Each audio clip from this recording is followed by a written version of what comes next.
You're awesome. Testing uno dos. I've got good audio from Alan. Give me a 1 2. 1, 2. Damon, sir, please a 1 2.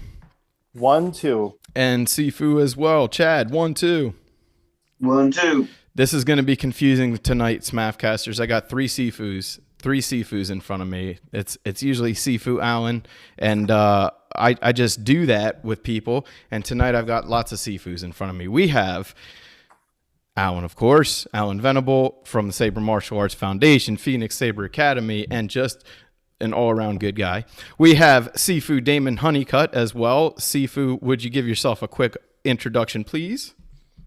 Sure. Damon Honeycutt. My root art is monkey style kung fu, Da Sheng Piqua Men, and had a lot of really beautiful, wonderful teachers throughout my career. Polly Zink, Hu Jin Chong, Chi Ching Guo. I was performed and trained with the Peking Opera.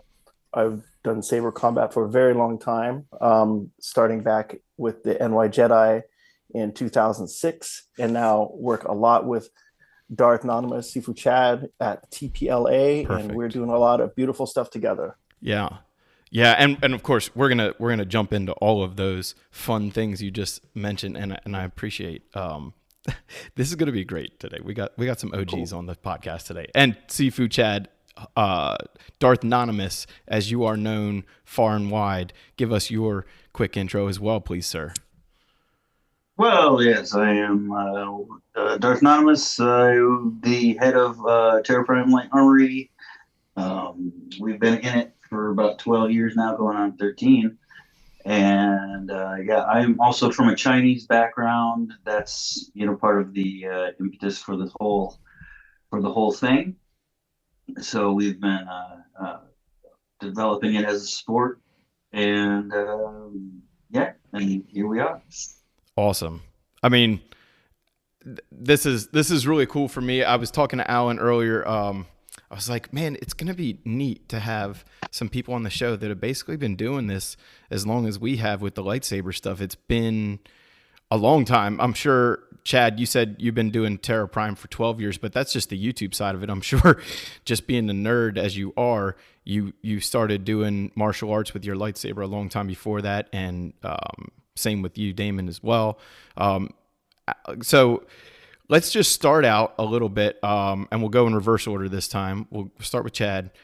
We talked what was it, 2 months ago with Saber Mayhem when you guys were at GameX, but Yeah. let's dive just a tiny bit deeper. How did Terra Prime specifically come out of whatever you were already doing with your nerdiness? Well, so it was early 2000s, I want to say, whatever. Me and my friend Matthew, who is my co-founder, were looking for a way that we could spar together and all of that without having to do, a whole lot. Try to find that kind of universal sweet spot. And this was before all the cool weapons that they have now, with all the poly weapons, all that kind of thing. But and so in 2010 we really got together, started doing Sword Lab, and then that once we discovered the lightsaber, we took that up as the weapon, because it just seemed quite appropriate, and it kind of fit all of our needs. Tying that back in to Damon, the impetus for us even realizing that the lightsabers were being made out there was there were two things. There was a special features on a DVD called Reclaiming the Blade, which was, I believe, a short film about Jedi. And then there was a segment in a documentary called Jedi Junkies. Mm-hmm, and both of these featured New York Jedi. And I saw them doing that stuff. And of course, the epiphany hit. It's like, oh my God, you can fight with them now. Right. And Yeah. that's when got our first Ultra Sabers and started bashing them Mm-hmm. around and all that. And that was in 2012, April sometime like that. So That's Sword when we Lab, first started doing that. Sword Lab, you said that was the first thing you were into, and then the lightsaber came after that. Did I understand that correctly? Yes. Because I'm looking on your channel and I see the oldest videos are like, you know, the Shicho stuff that we're probably familiar with if we've been following you for a while. So Sure. where did you do the Sword Lab stuff on the same channel, or was that something else you were doing? No, if you look if you look for Terra Prime Sword Lab. Oh, okay. Let me see if it comes up here. Yeah, TPLA Sword Lab, swords, blades, and hilt weapons. It's really cool because so much. Yeah, it's awesome. Yeah, I vaguely remembe this too. Like I'm having like flashbacks of this. Yeah. And Sword so Lab review, Dragon Sparrow. The very first of the lightsaber videos is on this channel. Mm-hmm. Way back when. Yeah, there it is.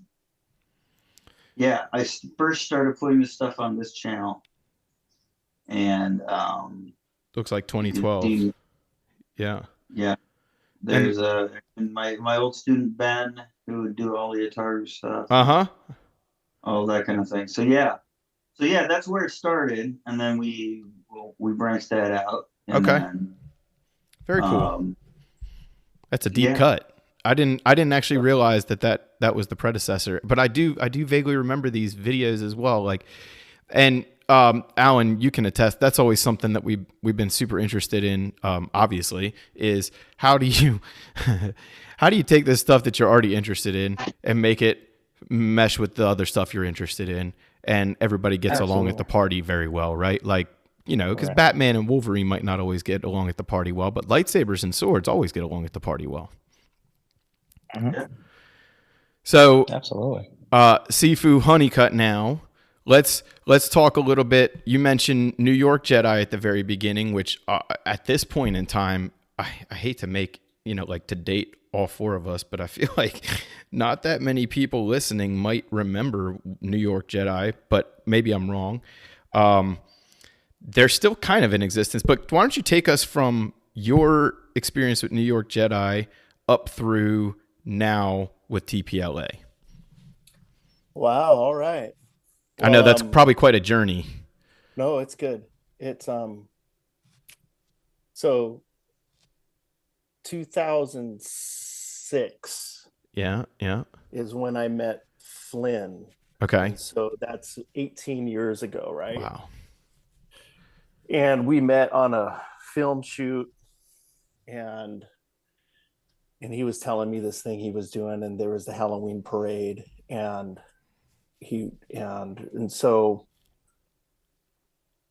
I went in to NY Jedi primarily to be one of their main saber teachers, because back then there wasn't a lot of people with any kind of training at all right involved in the saber community. Yeah. And if they did, they probably didn't want their traditional martial arts friends to know that they were into that stuff. Yeah, it was funny because back then it's like, you know, some martial arts friends of mine, not many, were just like, wow, what are you doing? Yeah, what are you doing? That's really odd. And as I said, as Chad mentioned earlier, in the documentary film by Will Clegg, a short film about Jedi, I talk about how it was really an experiment for me, where I wanted to take a form base, because I was mostly concentrating on forms and I just wanted people to stand right. I wasn't even thinking about fighting or choreography or anything. I was just like, wow, these people, let's all start walking, you know, get our posture in and these kind of things. And so I was just like super rudimentary. And that's when I created that Shicho form in 2007. Okay. So that's when it got recorded. And that's on YouTube too. The channel. Is that when it was recorded? It looked like it was in like maybe the rehearsal area of a playhouse or something. That's interesting you say that. That was what was the name of that place? That was a place Is that that a lot of Ripley Greer? no, it was before Ripley Greer. Okay. It was a place down in Astor Place. It was the YouTube channel where you can look at it is called Anamorphic 74. Yes. And Yes. so that is yes. Okay. Yeah, we got some deep cuts on the show today. And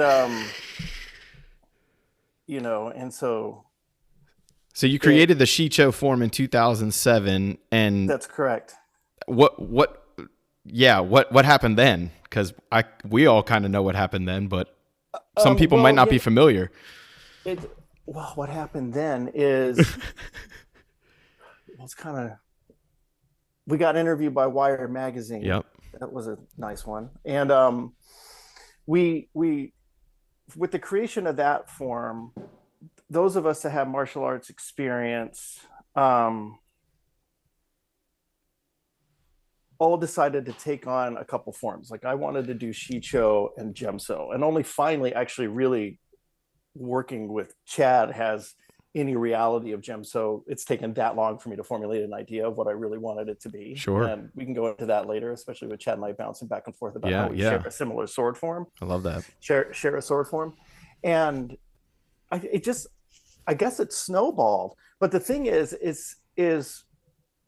when I was in New York, working and teaching and doing all of that, and I had my own kung fu school, Temple of the Monkey, right? Mm-hmm. And then I was in it for a while, and we were practicing, and we're doing Comic-Cons, and everyone was getting better.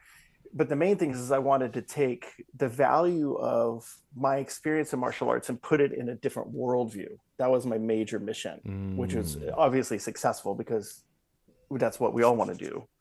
And then a lot of people who were part of the Jedi there came to my Kung Fu school. I got a lot of good, like actual Kung Fu students out of it. They came to the school to learn. Oh, that's cool. Yeah. And that's in that documentary too. And then what happened is I was also pursuing a career in dance, and I started working with a very well-known dance company called Palabolas. And I just kept doing corporate gigs, and I was flying out of the country and doing all of stuff. And so basically I just started to pull out of not only teaching martial arts at the Kung Fu school, my student and good friend, Zach Roberts, he ended up doing a lot of teaching in my absence. And everyone was pretty, by that time, self-manageable. But I mean, Zach was incredible, and he became a professional stuntman later. Oh, that's cool. And he's great. And once I started touring full time, and then once we created the show Shadowland, which I was part of the collaborative process in that, I couldn't be part of it anymore. And so I basically, from 2008 or 9 till 2014, well when I was doing the dance stuff when I first met Flynn stuff too, but I started touring like around the world full time, like months out of the year. I just had to withdraw from it completely. And then when I came back, and I withdrew from teaching martial arts, from doing yoga teacher trainings, because I used to do Taoist and Yin yoga teacher trainings, and the Kung Fu and all the Saber stuff, I just completely like disappeared and went to the outer rim, you could say. Oh. And then when I came back, it was like all of a sudden all these people were doing it, and I'm like, what the hell? Like I had no idea. I came back and it totally snowballed. And at that time, Chad and I had very few conversations and online, and we never met in person. And it wasn't until really about right before the birth of my kid in 2015-16 that, or when was it, Chad, that Ben got in contact and then we got back in contact? When was it? Was that about then? 2015 or 13 or something? No, it was 15 sounds about right. Yeah. We had that symposium. Right, we had a symposium, and we all came out. About what that is. I remember a video where Darth Anonymous was pretty excited about General Sun, as you were known then, being on the show. Yeah, and I came out there, and we had Yes, I Ben remember was this. there, and our friend Daniel Bratz from Canada was there. I mean, we I did remember this whole thing, episode. and it was awesome. And it's really, as I said before, like Ben Judkins, he's such a martial scholar, really bringing me back into the loop, because I was just kind of like, that was fun while it lasted or whatever. I don't know what kind of attitude I had about it.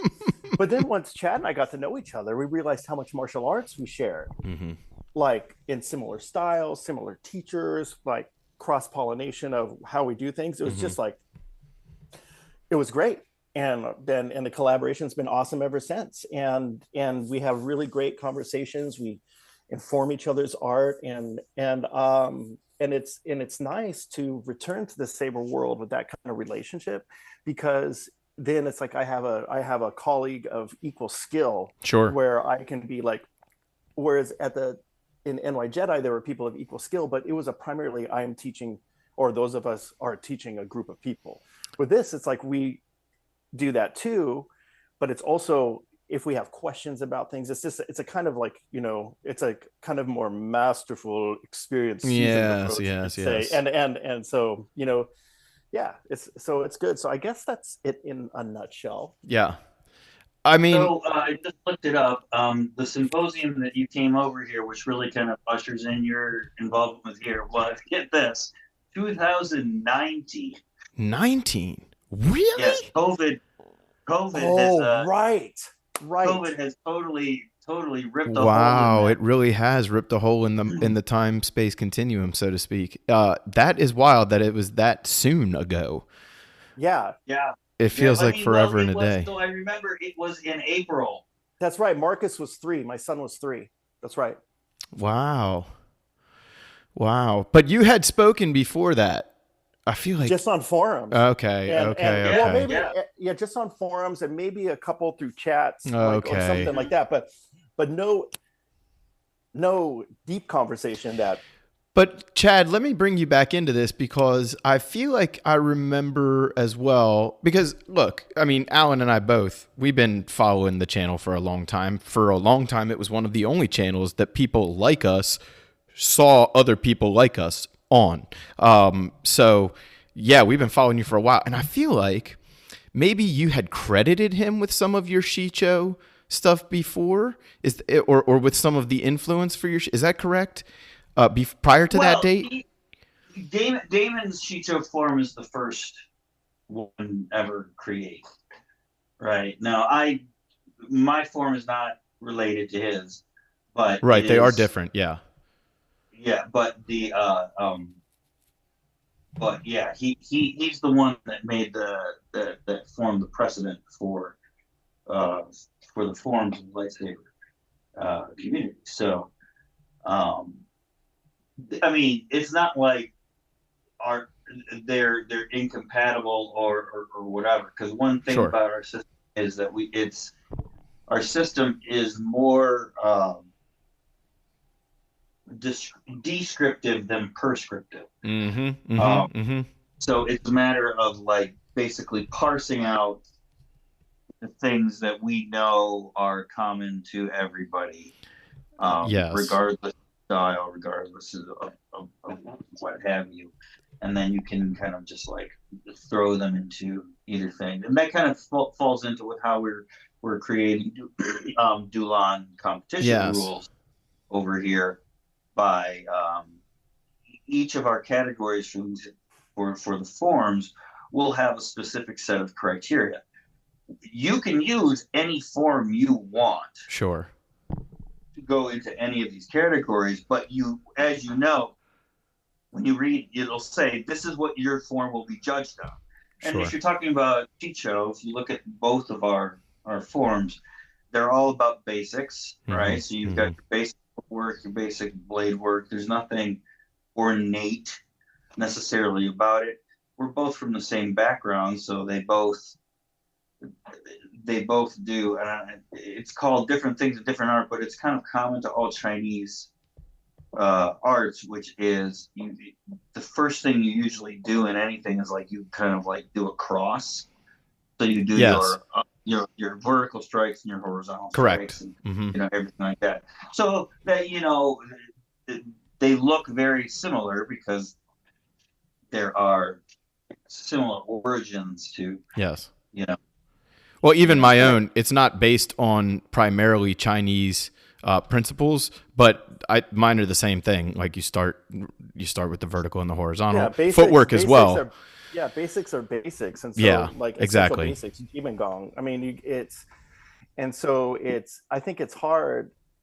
Another thing with this is also there was a guy called Craig Page. Yes, I know. I think I spoke with Craig when I was on the show a couple years ago with and so he Sifu was Chad also there. kind of like a precursor to Ben in a lot of ways because he really compiled a lot of stuff, and so that also helped with cross fertilization, and so I think it's great to have those scholars out there. I believe Craig was is part of. Go Craig ahead, was sir. Part of TPLA for a long time. And Craig, I believe, if you want to go back and look, like a lot of what he did was almost like an encyclopedification, if you will, of like what was already kind of in the expanded universe and the visual dictionaries and things like that. And what was it? Gensarai 1? Was that his YouTube channel or something like that? Oh, I don't know that. Did Craig have a YouTube channel? He had a blog, I know, right? He had a blog. Yeah, he had a blog.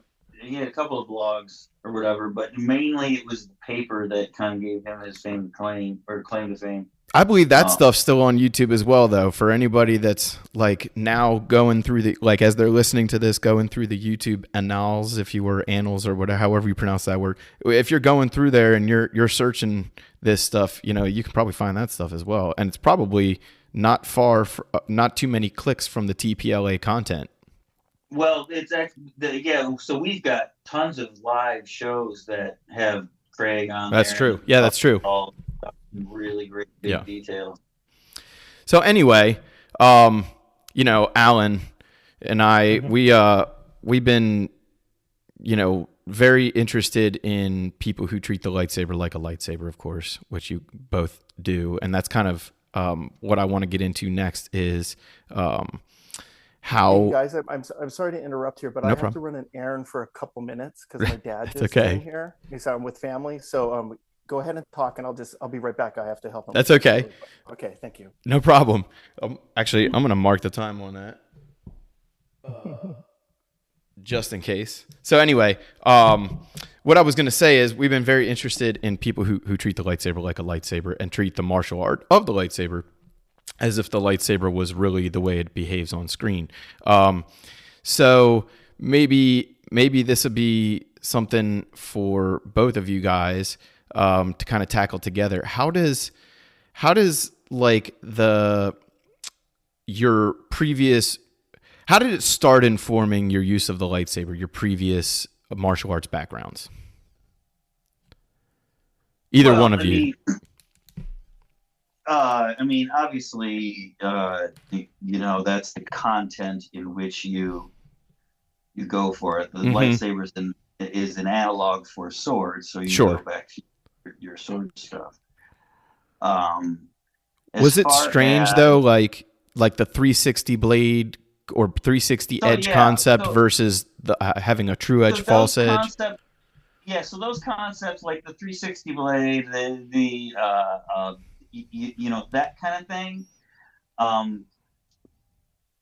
I've never really found that to be a very compelling thing at all, because really all it really does is eliminate the need for you to be perfect with your edge alignment. I do agree with what you're getting at here, for sure. Keep going. But there is a reason why edges are placed on a sword where they are. Sure. And that has to do with our bodies and how our bodies work. So it's not like any of the mechanics are going to change. I agree with having a 360 blade. The idea that there are all these strikes that are no longer possible, or that are not possible, that we're no longer there, or whatever.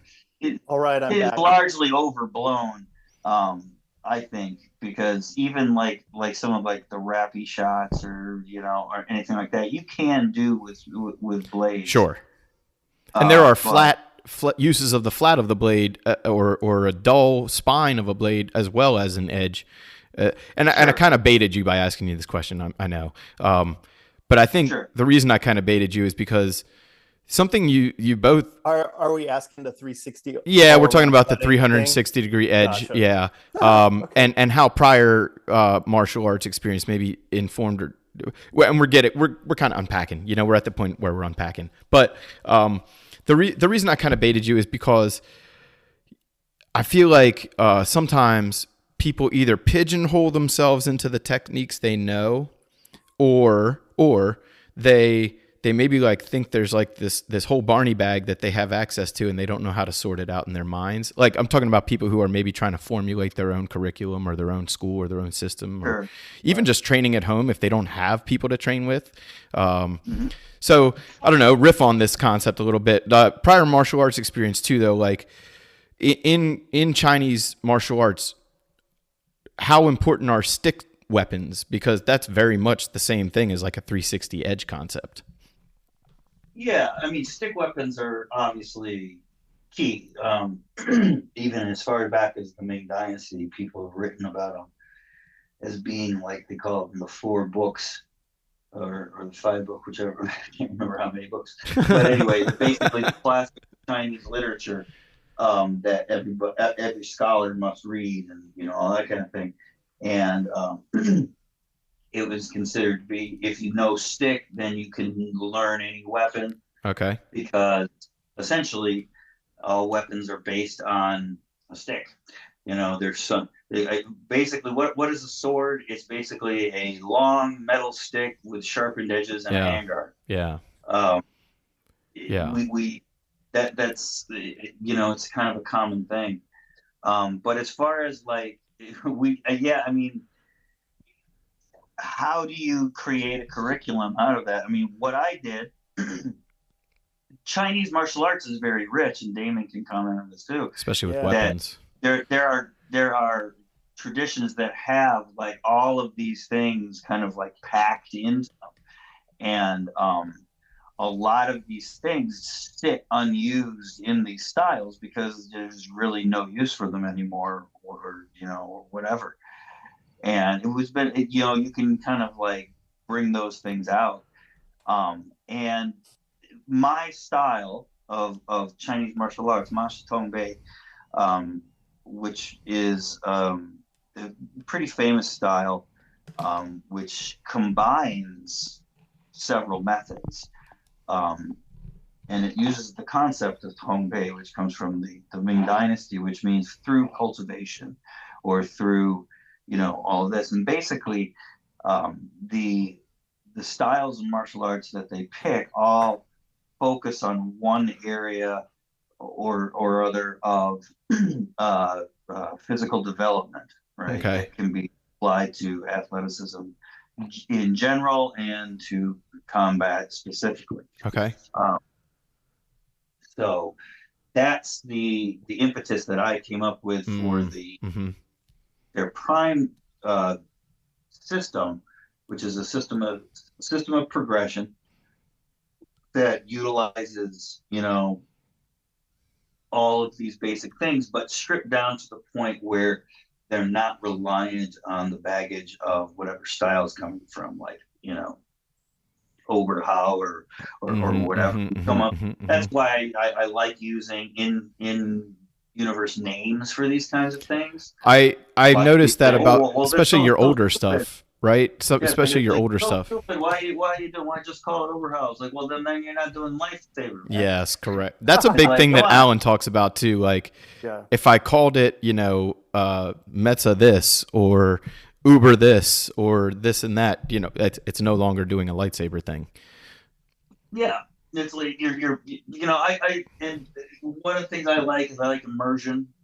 So like Galaxy is cool. I wish I got onto the Star Cruiser, but I wasn't able to. But all of that thing, make it an immersive experience where you don't see the edges. You don't see the seams. I like that. And that's the thing. And so one of the things that I've known that I've had to do is I have to get people from other arts to come in and add to it, because those are the other perspectives. Sure. And so over the years, I've been able to gather, some, pretty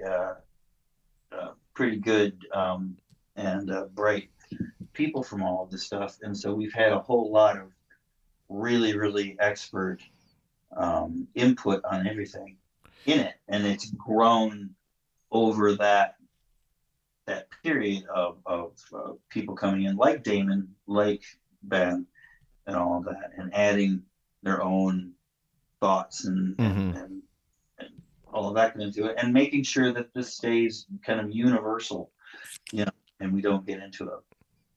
Let me ask you guys a question. I'm gonna actually start with Alan first. Alan, I know. Can I chime in a little bit about what we just talked about? Oh yeah, sure, go for it. Yeah, thanks.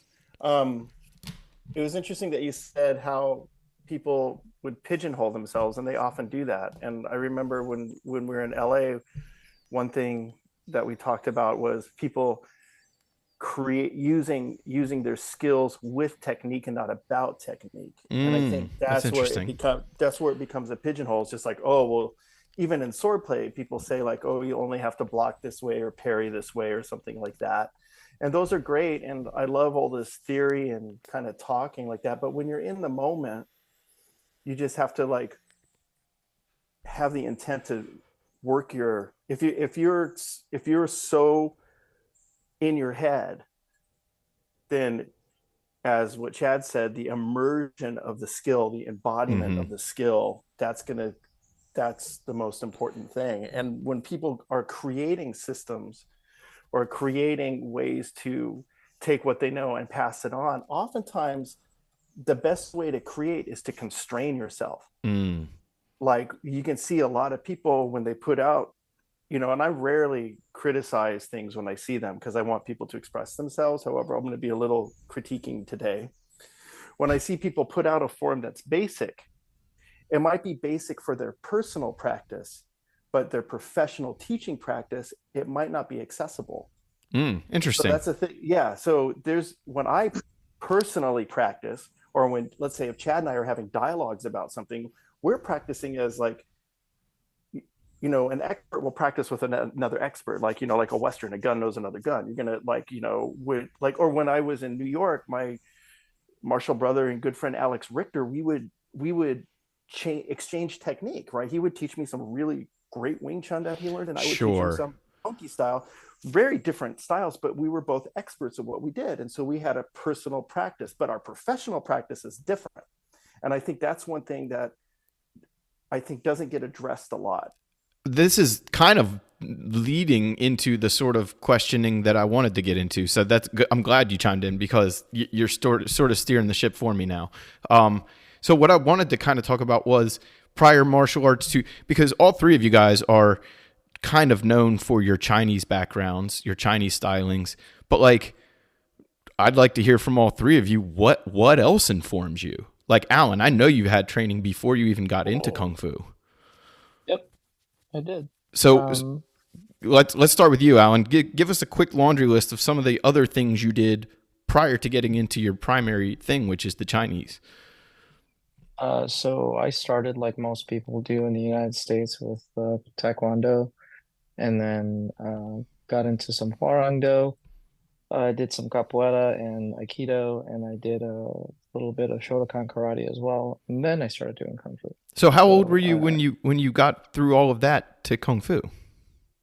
I was, let's see, I started officially training. So I started off when I was 5, training with my mom in Shotokan. And then I actually started my first Taekwondo class. I believe I was 8 years old. And That's then, cool.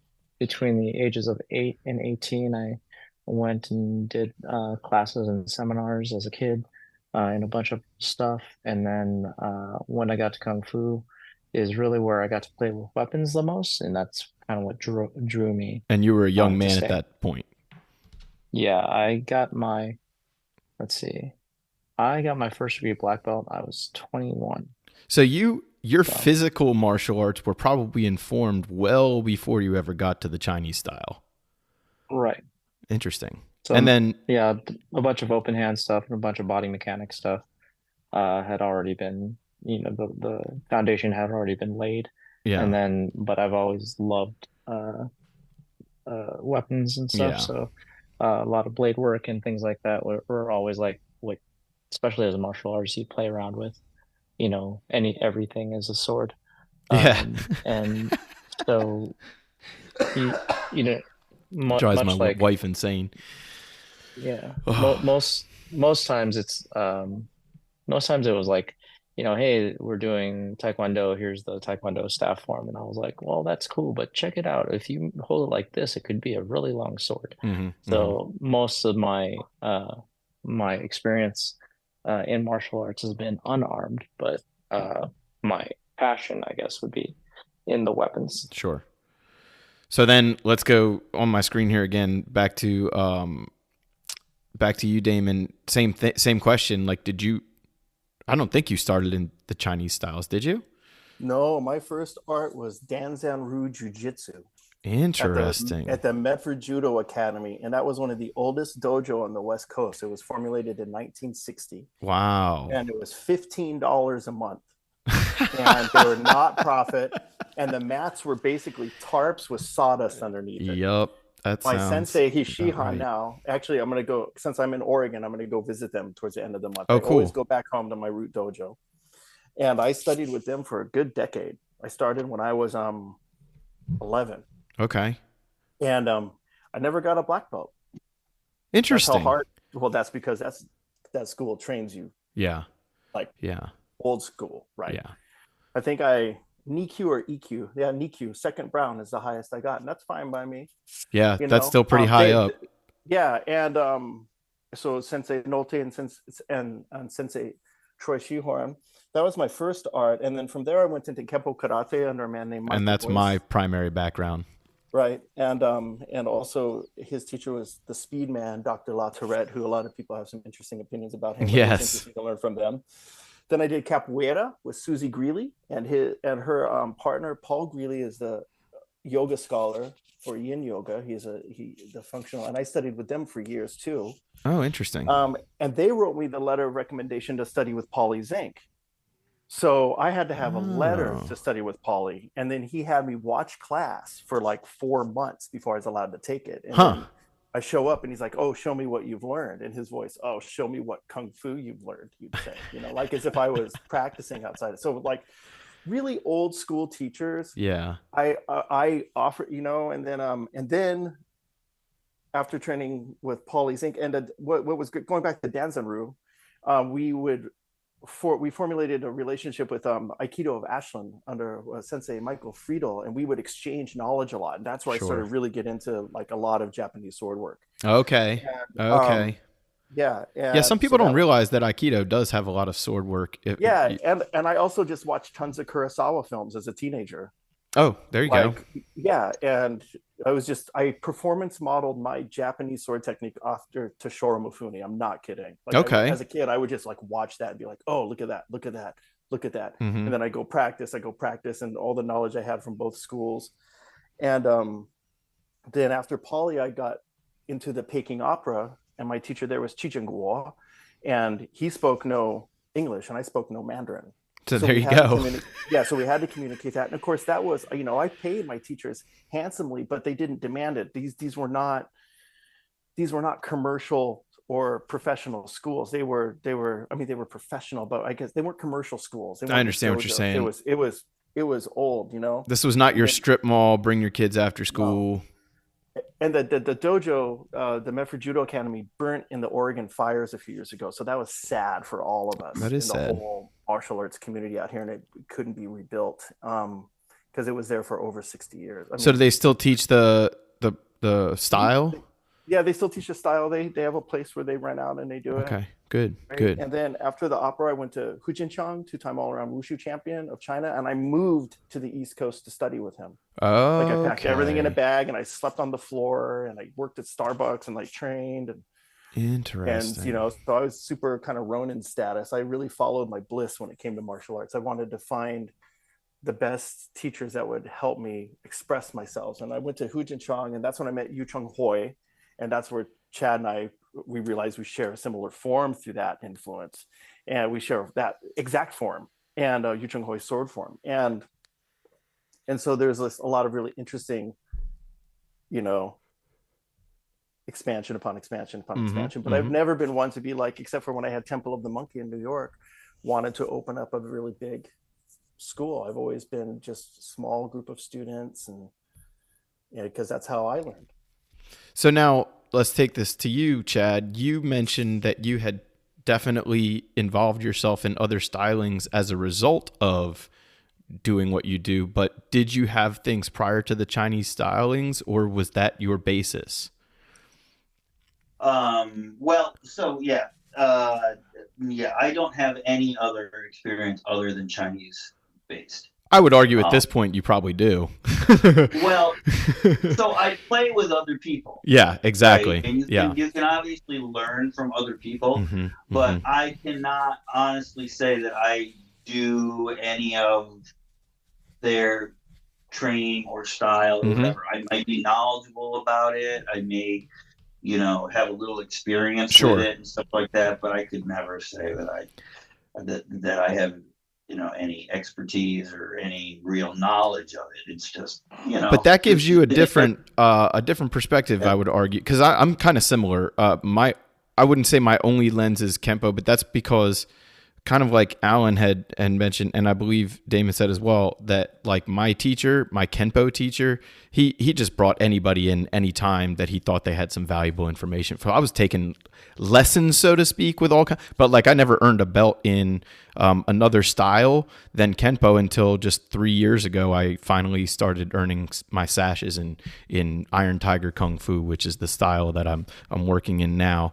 But I would argue that your perspective is almost from like the head side of the coin, so to speak, where you've got like a very pure perspective on your own training.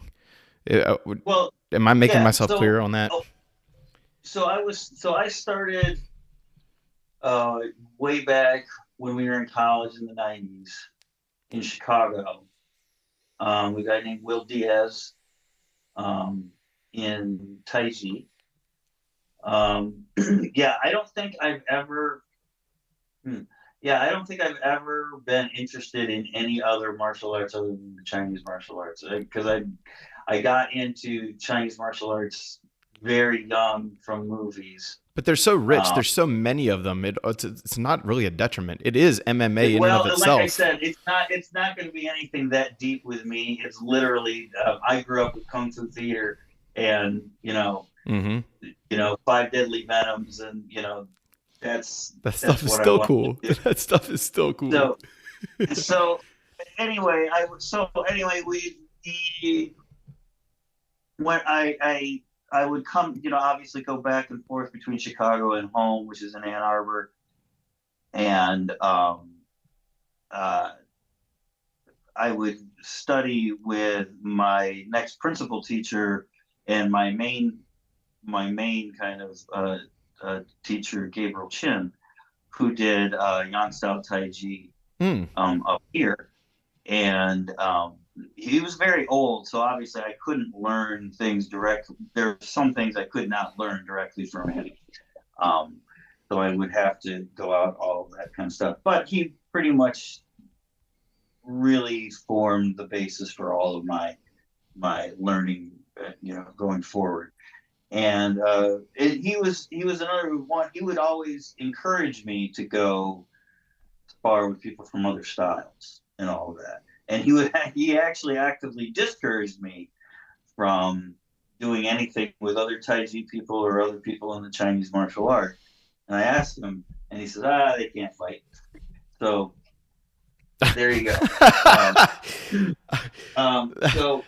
that's when I found my sparring partner, Tony, who was world Hapkido champion for his weight class in, God, I can't even remember. But we would hold, kind of, I guess you'd call it MMA, because, it wasn't it wasn't any one thing. Mixture of martial artists, at least, right? Yeah, exactly. So anyway, he's from Hokkaido and all of that. But anyway, as I went on, my teacher Gabriel died in 2001, and I was kind of set adrift. And so I would find like workshops and visiting artists and stuff like that. I got involved with the uh, local U of M Wushu group, and they were bringing in teachers and stuff like that. And that's when I met my Wushu teacher, Ma Chao, who was 22 years old when I met him, and already had replaced both of his knees. Uh, Jeez. so yeah, he refused to teach us doing the tornado kick and landing on the kicking leg. He forced us to land in horse stance. Really? Because of his Yeah. experience with his injuries? Yes, he was the first guy to ever do a 720 tornado kick. Really? Yeah, Say the name again? Ma Chao, Interesting. CHOU. Interesting. Um, And this was in Michigan? no. I This might have was missed in that. time. Yeah, he was brought in to Michigan, and then I brought him in or well, somebody else brought him in, and I trained with him during that kind of Okay, six okay. period and stuff like that. And then from there, that's when I got access to Yu Cheng Hui, who is Damon and I's Right. common teacher. And then many other people who would kind of come in and out and all that kind of thing. Would go through there. So that's living. And then recently, only a few years back, I was fine. I got hooked up with my current teacher, Ma Yu, who's the son of Ma Shenda, Oh, who is Jet Li's teacher, and one of the kind of founding fathers of modern wushu and all that kind of thing. cool. So I've been his disciple student for a few years now. We will be bringing him back into the country next year, hopefully. That's cool. Stuff. But and that's where I've been. That's where my training has kind of landed with me. I went through a period of being really kind of cast to the wind, Ronin type of kind of thing, and that's where the whole learners in exile thing that we do with TPLA came from, which is we'll give you a framework that you can follow by yourself if you don't have access to a teacher, to a class, or anything like that. And so a lot of our videos are like that. That's why they're produced in that way.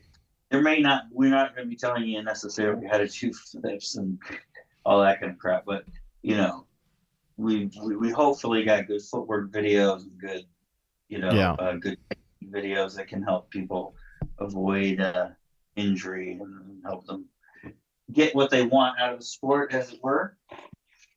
So, Alan, do you have anything that's like in the forefront of your mind you wanna ask or tell or jive on? Mainly the cool thing is just listening to the thought processes of other martial artists and the foundation that they built their martial arts on, and the creativity of interpreting it into That's cool that you said lightsaber that. forms and things like that. So I'm just sitting back enjoying the conversation here. But if there was a question, I would go into more of something that just happened recently, this May the 4th, which was that Tiger Claw magazine had TPLA Oh yeah, out that's right. to do some form training. So, And so my question would go into what would be, if people are listening to this that are less into the combat but more into competition kata or form training, what is it that what are the parameters that they should think about when they train and try to present? I love this. Go for it, guys. Yeah, well, I don't have the rules released quite yet. They're almost ready to be done. Hopefully I'll have them done by August for our event. And and up and everything like that. But there will be, different, different criteria in, different things. And the way I have it is it's in kind of ascending tiers. So, beginners, this, that, and the other. So like the first two forms will be, you can compete with either of the first two forms at any level you are at, right? Whether you're a beginner or an expert, you can show your shicho, you can show your makashi or whatever you call it, or it fits in with those. Yeah, your basic beginner. Because those are right. The basic ones. There's the basic two-handed, the basic one-handed, and so you can compete at any point there. And then it kind of ascends up when you get into Suresu and Ataru 3 and 4. Ataru's got lots of jumping and acrobatics that can be done with it and stuff like that. So a lot of modern wushu. So you're getting more into the intermediate areas and stuff like that. And then when you get into the last 3 forms, that's our, top tier type of thing where you're really using a lot of creativity, coming up with things. And they are more combining those things. So it's more of a composition at that point. Nice. And go ahead. No. After you. Okay.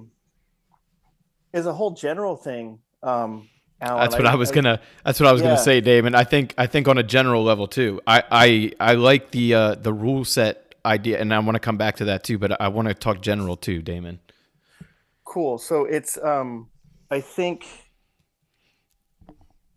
when dealing with form work, it can be really grueling, and what I mean by that is that you can have a lot of self-criticism because you're looking for a type of precision, because you're looking at a shape or an aesthetic. And so I think one thing that we have to realize with forms is any type of practice, and this is where I kind of get a little upset sometimes, because they say like, oh, it's like dancing, and I'm like, okay, well, dancers train really hard. Yes. And one thing you don't realize about dancers when you start teaching them how to fight is they are so ingrained with commitment to their movement that they become very overpowering. And I think a lot of people who are just only in martial arts and don't understand that aspect of dance will say, oh, forms is just like dancing. Well, it is in the sense that you're presenting something. There's a presentation there, yes. There's choreography, there's choreography, right. And another thing is, don't mistake choreography for self-defense. However, creativity in understanding anything combative is important. And so that's a fine balance, I think, to go into. And stances, flexibility, training. One thing was interesting about training with Master Hu, Hu Jinchang, is he's 2-time all-around wushu champion, but he never taught me any of his wushu forms. Interesting. And I asked him that, and he wanted me to compete, right? He wanted me to go to Florida and compete. I was in my 20s. I'm like, okay. I'm like, I don't really want to, but since you want me to, sure. And he's like, I'm like, what do you want me to do? And he's like, do monkey. And I'm like, but I don't know your monkey. And he's like, no, you're going to do your monkey. And I'm like, what? And so like, he was the type of teacher that, even though his is very form-based because he's competitive wushu, he also understood, he's like, this is choreography, work on your essentials and then inform your art. And I thought that was a beautiful lesson.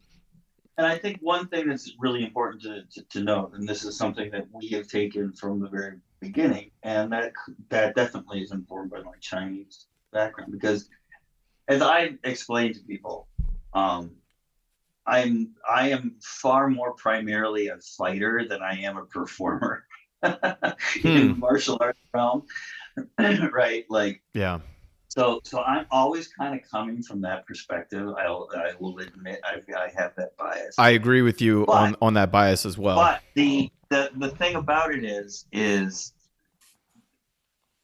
the practice of forms, the practice of this, that, and the other, dance. What is a martial art? All this kind of thing. You have to remember both. Even though Demon didn't learn any specific wushu forms or whatever. He trained with a wushu trained. Yes. I trained with. I trained. I have a lot of connections to wushu, but I also have a lot of traditional connections.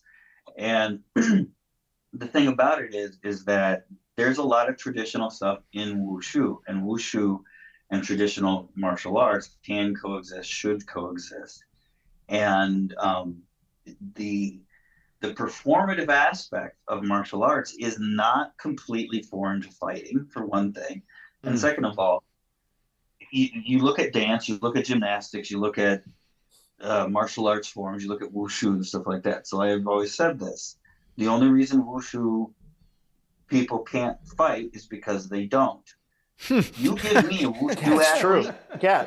I mean, give me a they're wushu athletes. athlete. You give me him for 3 months, I will turn him into a killer. I would agree that because that's that most is a athletes. level of athleticism. Yes. It's a level of strength, balance, speed, I agree. agility, and all of that kind of stuff that is patterned in that person, that all they really got to do is learn a few simple rules. It's really a matter of whittling skills out of them, right? Right, and they're absolutely unstoppable. I tried to spar with Ma Chao once. He has no real fighting experience or whatever. I couldn't. He would just always retreat, and I would never be able to catch him. And it's like, okay, if he was actually going to fight back, I don't know what I would do. Sure. He would be far too fast for Sure. me to deal with that, you know. But so I want to impress upon people, and that's one thing we do in TBLA, is like the solo forms. When you're doing most of your practice in your entire history, in all of your career of martial arts, will be done alone. That's correct. And that's, if you're not practicing alone, then you're not practicing. You're not practicing enough. Yeah, that's 100% correct. And forms are such a great gateway to understanding. And like what Chad says, it's like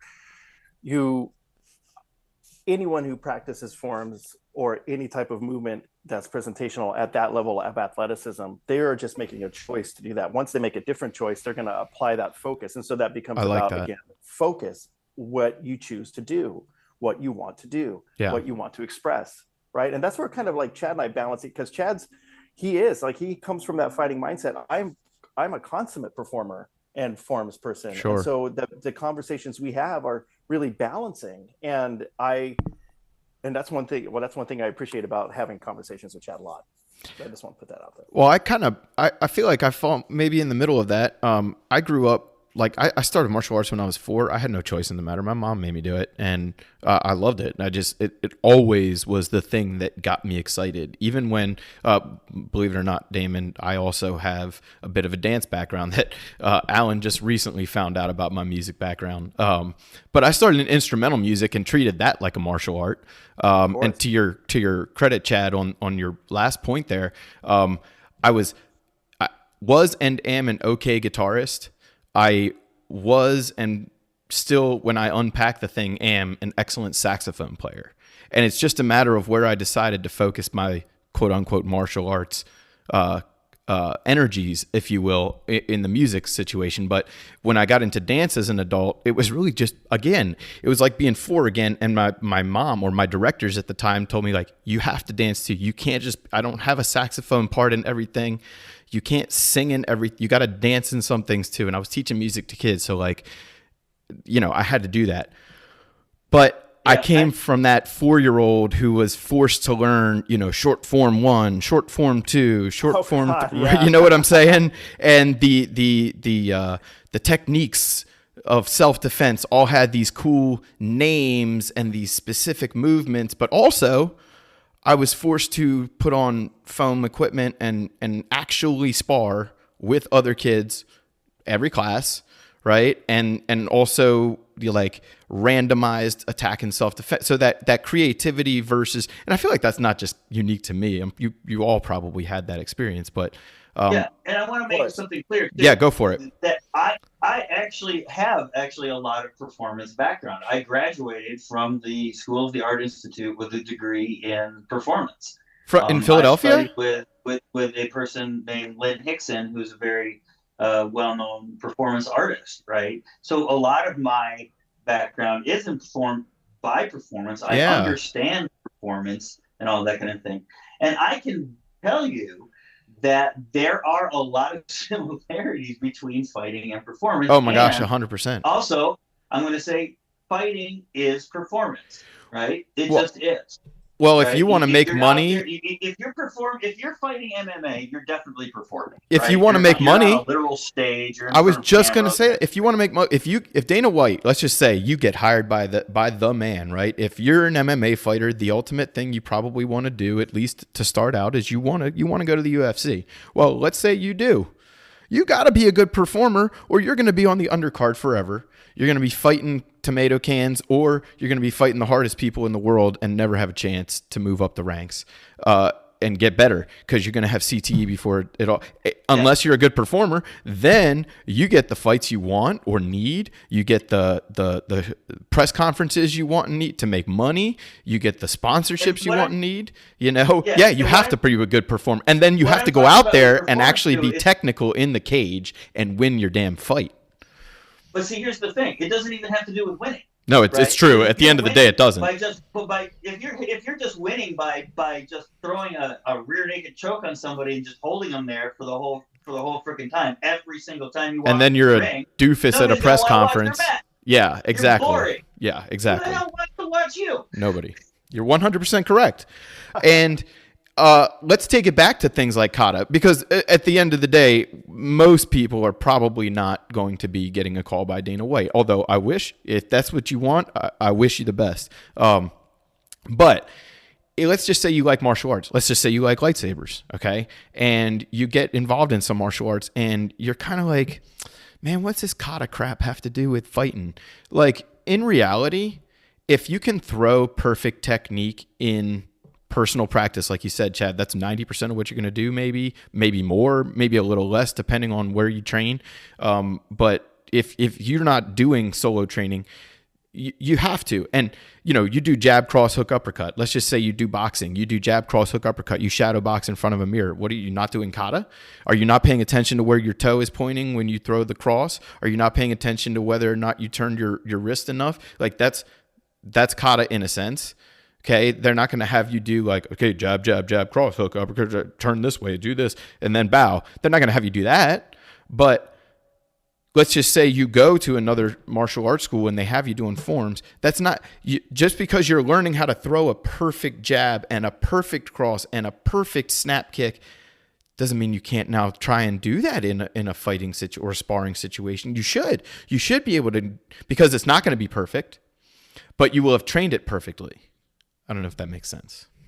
I don't know if I'm making myself clear. Well, have any of you heard of the man Matsumura Sokan? No. Old school karate from Okinawa. Okay. There's a form they have called Shinto. Yep. In Okinawan karate. I've heard of that. Shinto was a dude that he fought, and because of that experience, I believe, created that form. Oh, interesting.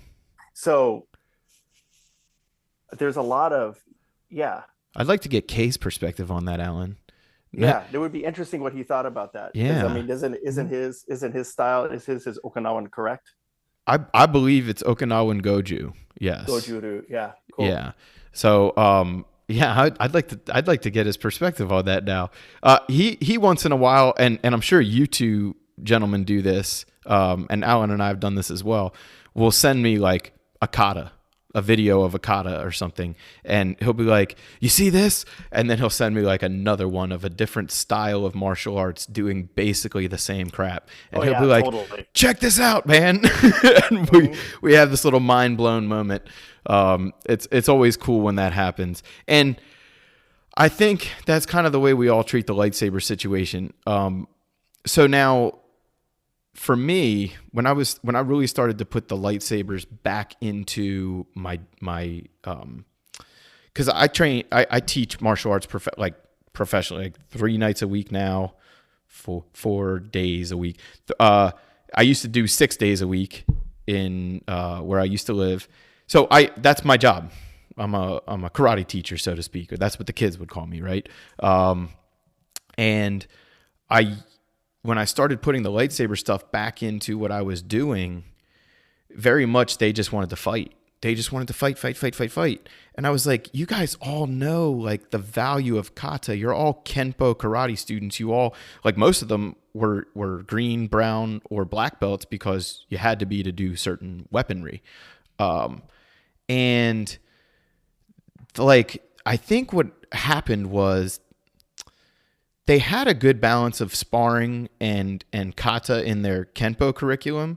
But when they got to the weaponry, unless it was for a tournament or a competition, again, true performance, they really didn't want anything to do with it. They were like, dude, I just want to let my hair down and fight.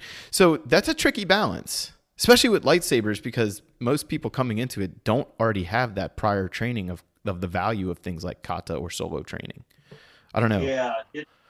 Yeah, when you have the people, and that's one of the things, because we've been presenting it at USA Fencing, we're presenting it to I knew, and I wanted to get into this, are, so this is an organic way to do so. The fencing, so like the fencing clubs, they already are experienced with training and stuff like that, so they're kind of prepared for stuff. However, I always warn them, I go, you are going to have a deluge of people who've never touched anything like this before in their life.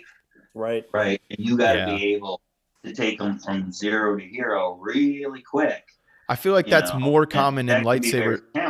So one of the things, like, and that's what our whole system is based on that. Yeah. We are assuming 0 experience, but that is definitely something that has to that you have to be prepared for in this. And when you're in it, you got to remember, like, if you're somebody who's coming into this and lightsaber is your first martial art, take heart. It's a real martial art and everything like that. And as such, you should practice it as a real martial art with all the dedication and seriousness that we do with the source material, right? And it can be frustrating at times, but that's the road. And when you get to it, and again, sometimes it's almost like lightsabers too accessible, right? That's an interesting people don't point. have enough fear of it to have the respect for it, which is we're exploiting that part of it. So nowadays it's everywhere. I mean, 15 years ago, okay, Alan and I,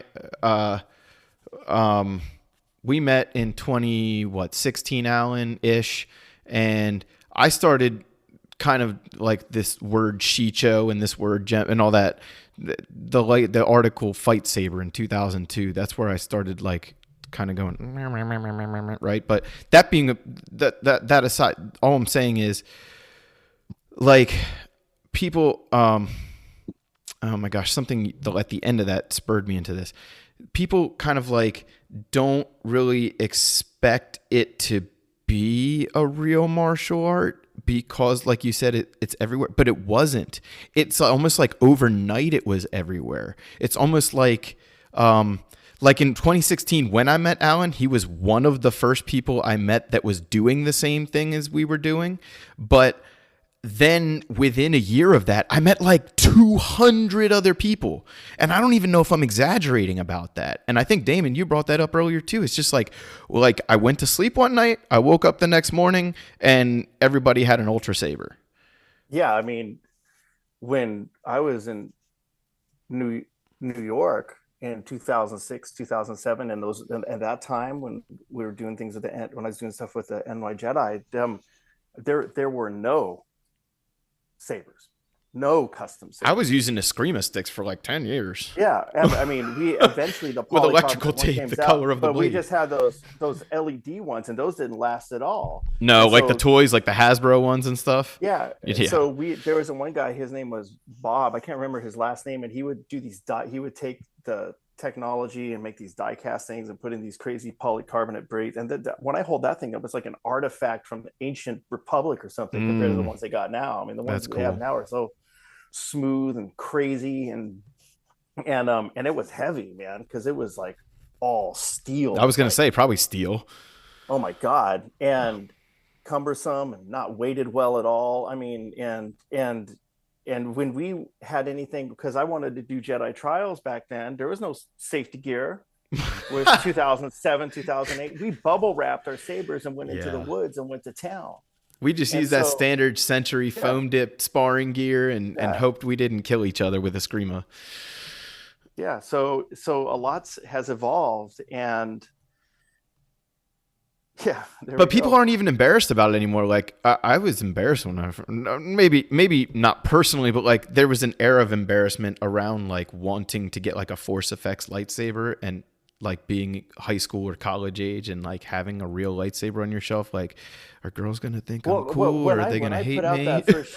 When I put out that first Shicho video, I was incredibly nervous about it. Yeah. Nowadays, nobody's nervous about a lightsaber because it didn't exist before then. Yeah. Yeah. And so to kind of tread, but that's the thing about creativity, and Chad knows this we know this from art school, man. It's like you have to have that courage to create, and there's something in you, performative creativity that pulls you to evolve what you're doing. Yeah. Well, there's a creativity to what's been prescribed as well. I know, Chad, you mentioned more descriptive than prescriptive, and I like that for saber martial arts in particular. For just the lightsaber is that way because it doesn't actually exist. But beyond that, like the idea of kind of using the opportunity, if you will, to practice perfect technique, like that's what I really liked about TPLA's videos when I first found them, was that like, I could practice some of the sword kata and things that I learned with my lightsabers, but it was nice to see somebody actually put it out there and like codify it, if you will, in that, okay, this is and not be embarrassed to say this is this form that doesn't really exist in this world, but we're going to be, secure enough to present it as this real thing now. And it's sort of like, oh, I can come out of this closet. I don't have to stay in this closet. What? There's people in the next room playing with the same toys I like, and then go back to the kata thing. Okay, so let's say you're into this because it's a toy and you like Star Wars. Well, now the kata is an opportunity to practice perfect technique in some martial style, any martial style, TPLA style, Damon Honeycutt style, right? Phoenix Saber style, whatever style, okay? Aikijitsu style, I don't care. Capoeira with sticks and stones style. If that's what you're doing, but you're starting to create, and you're doing it with this air of perfect technique and trying to, what is perfect technique? Is my toe pointing in the right direction? Did I do the right footwork? Should I be swinging it this way, swinging it that way, swinging it both ways? That's an opportunity now to go to a sparring ring and say, hey, can we try this? Can we try that? And then if you want to compete later, which Chad, you were talking about competition rules, which we have as well in SMAF for kata, if you will. I think I call it saber kata, just one word, but that term, I don't think I invented that term. And we have rules for that as well. If you want to go into things like competitive kata, competitive forms, be it lightsaber or other martial arts, it would really behoove you to do some individual practice, but also to do some fighting, because I think sometimes the way that I fight and the way that I go like, okay, a front kick actually works this way versus the way I was taught it works. When you do a kata that way the ball of your foot protrudes when you throw that front kick, the way your knee comes up fast versus just coming up, it's all informed by actually having to use that thing once or twice on a real person. I don't know. Can we talk about this with lightsabers? How do they inform each other? It's a dance in a metaphorical sense. Yeah. So as far as what transfers from forms to reality, I think most people kind of approach it a little bit, in a mistaken fashion, in that the benefits that you're going to be getting from form practice are not necessarily the benefits that you'll get from sparring or anything like that. And they're also not going to necessarily be direct, right? So like, for example, I know what you're some of getting at. Go most for it. most forms are kind of between, I would say, between 30 and 90 seconds long. Yep. Some are maybe a little longer, some are maybe a little shorter, whatever. But that's about it. And that's generally about how long altercations might last or whatever. So Yeah.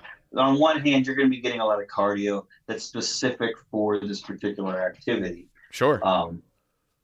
As far as a burst cardio and all that kind of thing. And if you notice that at least in Chinese martial arts, most of the forms are back weighted with the difficult moves, so that you're doing them under the most fatigue that you can be under. There's also a momentum buildup as a visual, as a performative measure.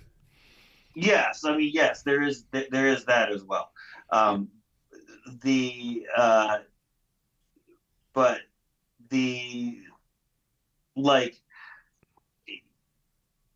I don't necessarily think that if you only do forms, you're not getting all of it, all of something out of it. But I do think that if you are not doing forms and you are fighting, you are shortchanging yourself. That's a good way to put it. That's a really good way to put it. If you're just doing forms, you have zero interest in fighting. Who gives a shit? Yeah, that's a good point. Do your form. That's great. And people say, "Oh, but there's no meaning behind their movements and stuff like that." And then again, I say, "Who gives a shit?" That's not the purpose of this particular exercise, right? It's flexibility. It's active cardio. It's active joint mobility. It's joint kinematics. It's neuromuscular patterning. It's all of that kind of thing, all kind of bundled in together, right? And if you do forms and you do them right and you're doing them really good and all that kind of stuff, afterward, you have almost the exact same fatigue. Yes. That you have when you're fighting. So they're obviously a replication. That was on my notes to bring up. On the body, right? It's not necessarily that they're representing the movements. They're representing the taxes that are going to be placed on your body during the fight. I agree with you. So that's a general. That's a kind of like a general benefit that you get out of it, but it's invaluable. And that's why I say, even with fighters, when I was training fighters, they would be training wushu, right? All of that stuff. It's like, well, why are we going to use this? We're not going to use this. It's like, I don't care. You do it, because that's going to give you the toughness and you lose about 80% of your flexibility and speed under duress, right? Mm-hmm. So you got to kick that up to maximum levels in your training. You know what I mean? Well, think about it. Go ahead. When you descend back to that point, you are still ahead of the game. Think about an MMA fighter who cuts weight. I mean, when they cut weight and they have to weigh in at exactly this weight within 16 ounces, right? Sure. That's, oh my gosh, the tax that takes on them. And then, and I see this every like 3 or 4 weeks. I teach Kung Fu and MMA at the same gym, and just the tax that it takes to cut weight for some of these guys. And a lot of the guys at our gym have, and I say guys, there's a few girls too, they've gotten smart and they fight within 8 to 10 pounds of their walk around weight, and they keep their walk around weight within 8 to 10 pounds of where they want to fight, right? And that's tough enough as it is. Let's say you wanted a cheeseburger at the 4th of July barbecue, but you knew you had to go to sparring the next morning because you have a fight in 2 weeks. Like, you're already training at a deficit, right? But like you said, the fact that you're training at all with any regularity already over any amount of time gives you that leg up when you're tired, which is the toughest part of the fight. I know if I've been doing rounds I spar every Wednesday night. I know if I've been doing rounds, 3-minute rounds, 4-minute rounds, 5-minute rounds, whatever, obviously the more minutes, the more fatigue I'm going to get. And I'm like 8 years older than the next youngest person. So I just know that over a 3-minute round, I can't start with, like you said, the hardest techniques. I got to backload it, right? I got to backload the 3-minute round. And at 2 minutes and 30 seconds, right? Now I'm going to start showing you the high kicks. Now I'm going to start showing you the spin kicks. Now I'm going to start maybe doing a takedown or something, because now I got to work. That doesn't mean I'm going to be snoozing, but Kata teaches you that for sure. How to correctly divvy your energy and momentum to get from point A to point Z and be dripping sweat, but not dead. That's a very interesting take. Very interesting take. Sifu, what do you have on this? Because I know that's sort of your sweet spot, right? Performance, right? So what's your take on this? Are you talking to me? There's Yeah, three- yeah, oh, yeah. I know. There's 3 Sifus. I know. Yeah, I mean, they inform each other. And one thing I was really thinking about, and I really agree with Chad on so many points of what he said, right? So I don't want to say the same thing. It's one thing I also realize is when people are approaching form work, you get the question, it's like, well, when am I going to use this, right? It's a misconception to always, I believe, think only of your state of what you're going to use at your current understanding of what you know. Like tangible results in Right, the moment. right. You're like, well, that doesn't look effective. Well, yeah. Why don't you practice, please? Well, I bet And so your this is- cardio doing monkey style forms is way better than most MMA fighters' cardio doing jujitsu. It is not an easy form to do. And Muay Thai, right? Like, and there's nothing wrong with jujitsu and they're great for you too. But yeah, I bet your cardio just doing those forms is and your flexibility is well beyond what most professional fighters are capable of. I guess so. I never really thought about it much. I think it's, I really believe that the way is in training. If you're training, then you're going to access these things. If you are spending more time into kind of opinionated subscription and intellectualization of things, then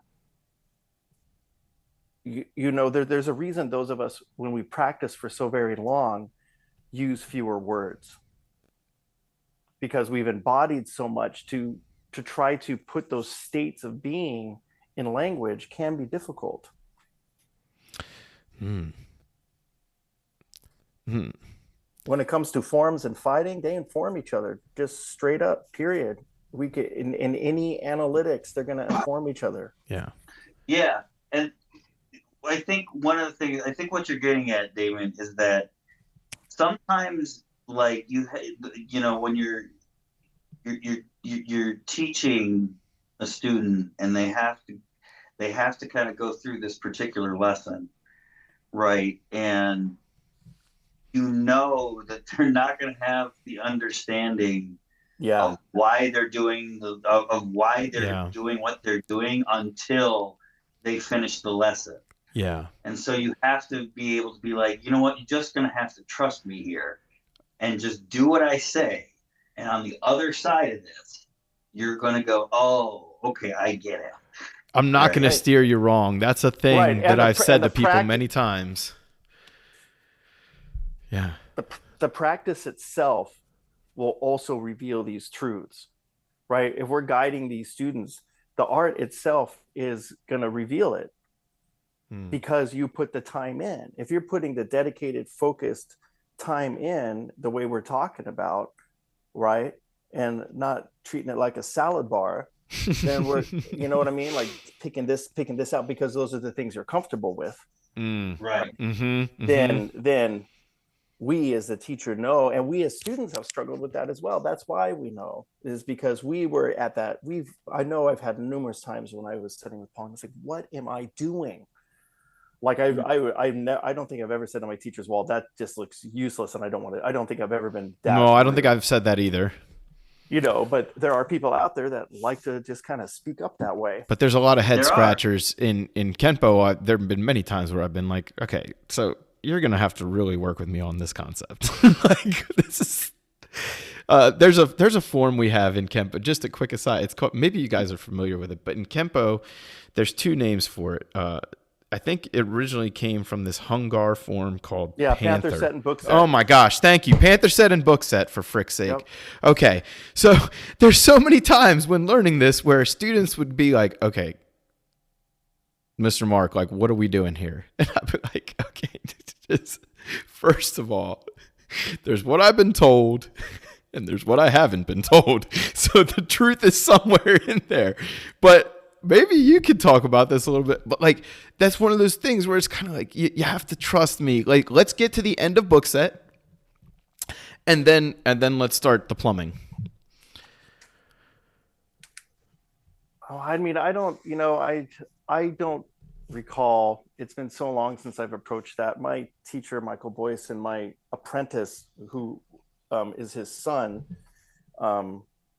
Tyler Boyce, who really learned a lot of the Tai Chi Pekwa from me, and I really taught him because his father was my teacher. And so that's kind of interesting. They know Kempo history like none other. Yeah. And so I feel like if I would comment on Panther set or book set, I would be talking out of school. Well, here's the thing too, and I'm sure all three of you guys could comment on this. You go to Kempo School A, it's going to be one book set. You go to Kempo School B, it might be this is a broken record on this show, but I mean, it might be a totally different book set. And then you go to Kempo School C, it might resemble A a little bit, but have elements of B, or maybe it has something that was totally unplanned in there because the teacher had training in, whatever jitsu. Yeah. And, well, that's the beauty and also the divisiveness of form work. Right. Yeah. It's a shame because if people did sort of look at it like, well, A, B, C, that they all have things that are good, and maybe my version is D, right? Maybe I'm teaching A because that's the dojo I work at, but when I'm practicing, I do like this hybrid A-ish D, right? This version D because I saw B and C and I was like, oh, this makes sense too. That happens sometimes. I don't think that's a bad thing. I think it's a bad thing if you're going against what maybe you should be teaching. Like, well, that's one thing is you come to the should thing, right? Right. What is should? Is it should, or is it that you just are really precious with what you have and you're kind of that's a good question. That's a good. So my boss was never like, you need to do it this way. Often he would ask his lower black belts, like, how did I teach you that again? Because there's when you visit other places and you can follow along and learn things and just have a different feeling in your body. I mean, that's the beauty about being able to do performative and form work, and also it's like, that is a conversation. Those become conversation pieces, not like, oh, well, that technique is not its pure form. Okay, sure, great, thank you. Yeah, who cares? I guess I'm not really having a conversation. That's not the way Parker did it. I don't care. Because as soon as you have that absolutism, there's no room for conversation. Yeah. And I shouldn't say I don't care. I don't think any of us don't care. There is a moment where you go from caring so much though to where you go, okay, now I have to care about it differently. Mm-hmm. I have to care about how I'm training this differently. And I think that comes from teaching. So maybe this is an organic place to change the conversation to, and I want to be respectful of your time. So let me know if we're getting short here, but I should probably for myself, I should probably cut it off at 2:00 my time. So okay, that's fine. So really quickly, then we'll start with you. How do you balance being a teacher with being a student? And I'm sure this is something that people who are starting their own Saber programs or maybe training at home are wondering too. How do you sort of balance that teaching with that studentship of constantly trying to train? You're asking me, how do I keep up on my own training while I teach? Is that the root? Well, I guess that's the question. Yeah, I guess that's the question in fewer words, as you say. Well, I think it comes back to what I talked about earlier, is having my personal practice versus my professional one. I think when I am teaching, I am there for the student. I mean, I get to work out myself, but there's certain things that I do in my own personal practice that might differ or might be where I need to work, and that's how I become a student for myself, is I listen to what the art's telling me, or I have martial colleagues. Everyone likes to comment on stuff, and we're in this culture of commenting. The thing is the only comments I find, well, how do I put this? Because sometimes strangers can have a lot of insight into things. Mm-hmm. I like to have a community of people that I can have conversations with, Mm-hmm. that know me, know the way I like to practice, know what my vision is for myself, right? Mm-hmm. Like he's a brother in arms. My friend Alex Richter, brother in arms. I can have these conversations with these people because they know who I am. And that's the studentship and how the art in my personal practice guides me. When it comes to teaching students with the professional practice, you could say, I have to really look at where they're at. It's like, if you don't have a good horse stance, we're going to town on working on that. If you don't have a good whatever technique, or your shoulder looks weird when you're punching, or all sorts of Sure. body mechanic things that are going to be injurious if you don't train them appropriately because you understand the technique. And then again, you're teaching with technique, not about technique. Like how Chad said, that one teacher you had that his knees were gone, right? Like, and so he wanted Chad to land a different way, Mm-hmm. because he had this, trauma happen. Same thing with Hujin Chong. He wanted me to access what I knew in it. And so I listened to those lessons and realized, okay, that's they're training with their technique. They're not saying, you have to do this kick the way it looks, because you see so many dancers, like ballet is a great example of people just getting busted up. I mean, we could go on and on. So that's it in brief, kind of. I hope that answered your question. No, it does. Let me just see if you got another quick riff on the follow up, which is, what about people who, and I've done this myself, especially when I was teaching 6 days a week, that have this thing of, and I know how I did it, but I don't have time to do my own training because I'm spending like so much time teaching or coaching. Well, if I had a good answer for that, I'd give you one. Yeah. Because I think that's I just have to be honest, that's a constant struggle. Yeah. I mean, especially if you have kids, right? I mean, it really becomes a problem. Yeah. And I think I know how I dealt with it, but my wife didn't always like it, which was staying till midnight sometimes at the dojo in front of the mirror by myself, right? Or asking somebody to stay till 10, 11 o'clock at night, or get there at 7, 8 in the morning before classes got in at 9, right? To train something with me. That's how I did it, but that's not always realistic for people. I didn't have a kid till I was 42. Oh, wow. So,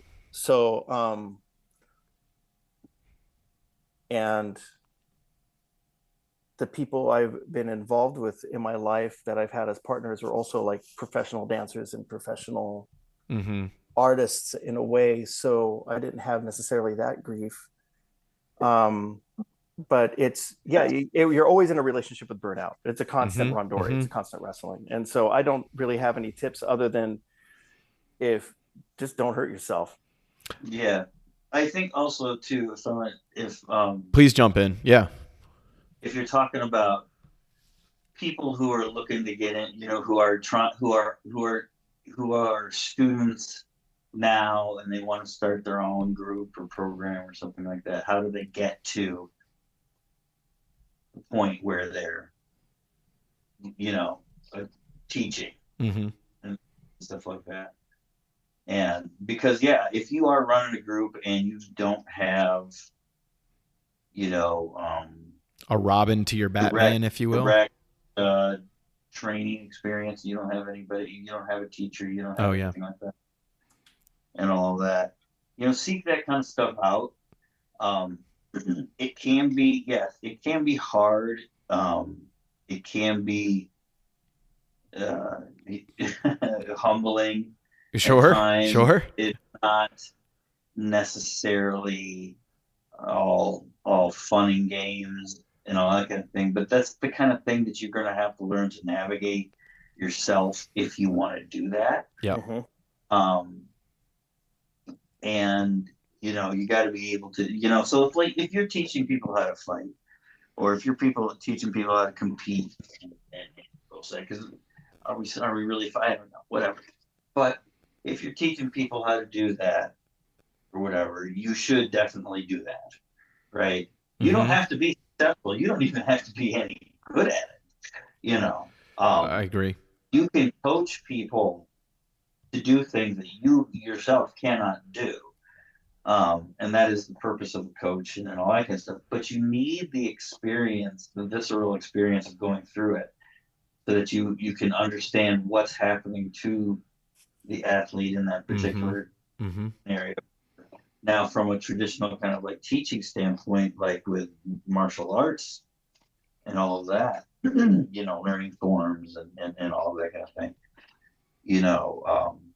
there's often traditions and all that kind of thing. Most of my teachers were very open and kind of like non, they didn't really care about that kind of stuff. So they shared it very, very openly. Mm-hmm. Mm-hmm. I had a similar but upbringing. I do understand that there are people that are like, in closed kind of things. But that's the thing. Try to do that. And if you're going to, just because you're getting lots of experience doesn't mean it's a great experience. Don't spread yourself too thin. You got to get good at something, Mm-hmm. And if if you follow the system for a certain period of time, finish the system, right? Finish one system, and then you can move on to others. Because what you'll find is that your system will overlap with other things. And so if you know your whole system and you know it very well, any other system is just another book. And you can read it just as easy as you can read your own system, as long as there. That's now, a beautiful as far as point. like what you're going to do with your students and that kind of relationship and all of that, I mean, you want to be able to bring the best type of training to your students, right? Yeah. And so you have to be your own worst critic and, understand that you must always be trying to, perfect what you got, and understand that perfection is a verb, or at least understand it as a verb, in that you will never attain it. You have to constantly be doing effort. Yeah, it's the effort that's that's the thing. But you need that experience, and you need to kind of like get that up and get your skills on point, so that when somebody comes to you and says, "Well, why do we do this?" Right? You have an answer for them. It might not be the answer they want, right? But you have an answer. Yeah. You have an answer for them. Sometimes the answer is I need to go find a better answer, and that's okay too. Oh yeah, that's important. Yeah. Go ahead, Dan. I said that's important. It's important to know one's limits, to know when to stop and everything. Yeah. Yeah. And that's, of course, what we did here. I mean, like, I knew my limitations and what's going on, so I sought out people who were occupying those spaces that I did not occupy, right? And we're continuing to do that. We've got representation on the board from all manner of areas and backgrounds and stuff like that, and we're trying to keep the sport open, mixed. We're not having women's and men's divisions or anything like that. We're not even going to deal with any of that. Oh, Katie would love to hear that, Alan. Yeah, Katie's a big fan of mixed gender divisions. Well, yeah, I am as well. Quite frankly, with weapon work, I don't necessarily see much of a. Yeah, I agree. With an edged weapon where weight might play, if somebody's like 100 pounds heavier than like a female, it might be a problem. But generally speaking, it's not an issue. Yeah. Now, of course, any sport as it grows will develop a specific body type that's sure, and reasons for doing its divisions among genders or such. Yeah, I agree. Well, I think a lot of times in a lot of sports, the gender division is arbitrary, and the only reason that there's any problem in changing any of it is just complete logistics. It's like, what do? Do you try to shoehorn the new stuff in, or do you scrap it and start from scratch? I agree with you on that. Especially like I see hockey So I played hockey growing up, and I know you're a Michigan boy, so you're quite familiar with hockey. There's reasons why maybe you might not want a big dude smashing a smaller girl into the glass. That being said, right, there's not much reason why I can't see why like similarly sized men and women can't play soccer together. Like, I don't see much reason why that's a big deal. Football, like American football, that might have some reasons why maybe at some point they might want to break off.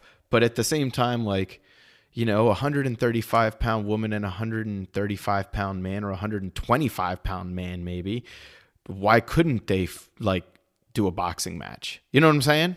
There's like a weird division where it's sort of like sport centric, but there aren't that many where they couldn't compete together.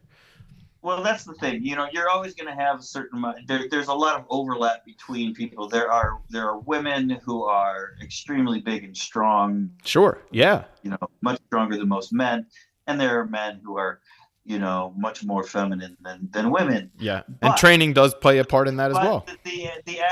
The thing about it is like there are certain, like in tennis, which is a sport that I'm familiar with from my family or whatever. The main issue is stride length, right? So if you positions that were based on stride length, right, you could probably do away with the men's women's thing, because that's the major physiological difference that makes tennis men's and women's different. So like if you get a man, you know, like so you got a man and you got a woman like Jimmy Connors and what's her name, Billie Jean King, right? The female can hit the ball in the doubles alleys, right? Because that replicates the same amount of reach that she needs with her stride length. Does that make sense? Yes, it does. Right. So that's that's the kind of rule. Really? Right. Yeah. Very interesting. Now, you know, a lot of people say like, oh yeah, Serena Williams couldn't beat these guys and everything like that. And there's a whole lot of reasons, you know, why, you know, necessarily that happens. Sure.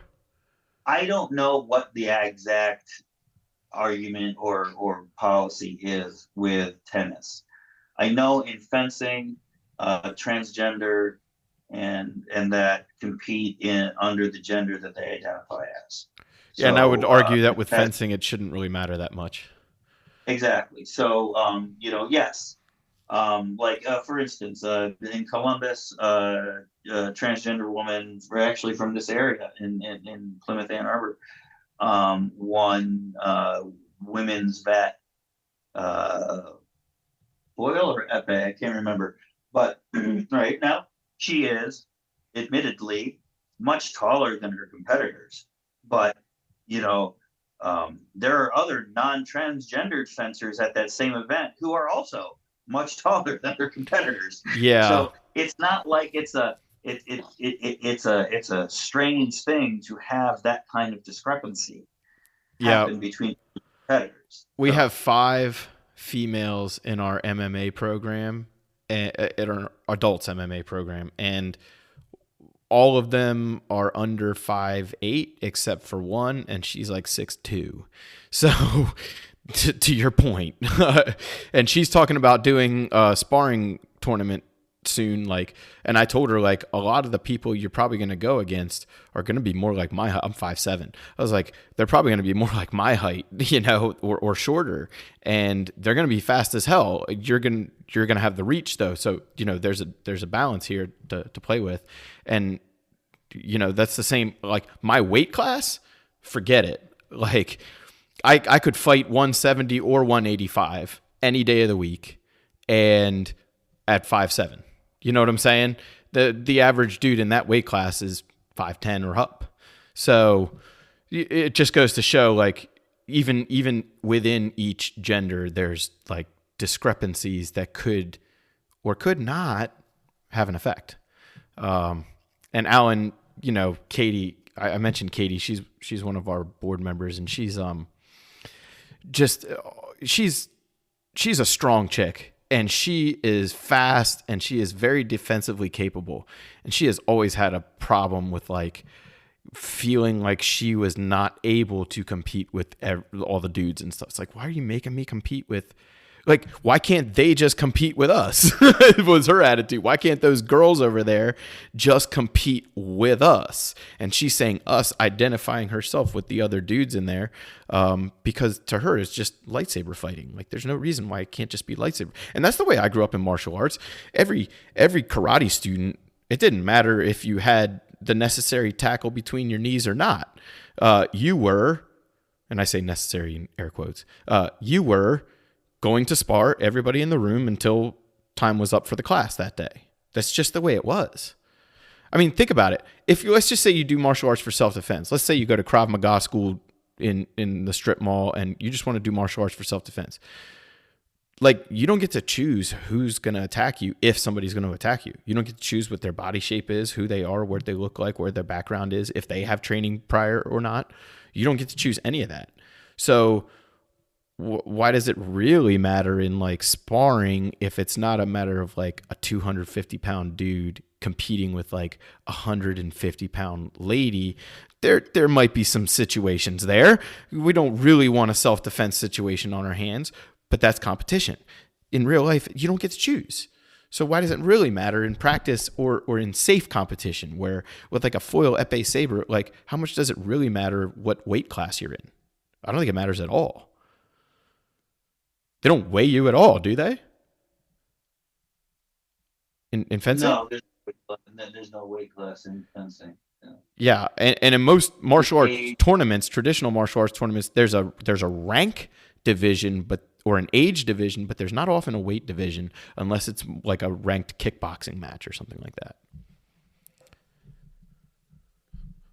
True. I don't know. Most of them are age. Do we want division.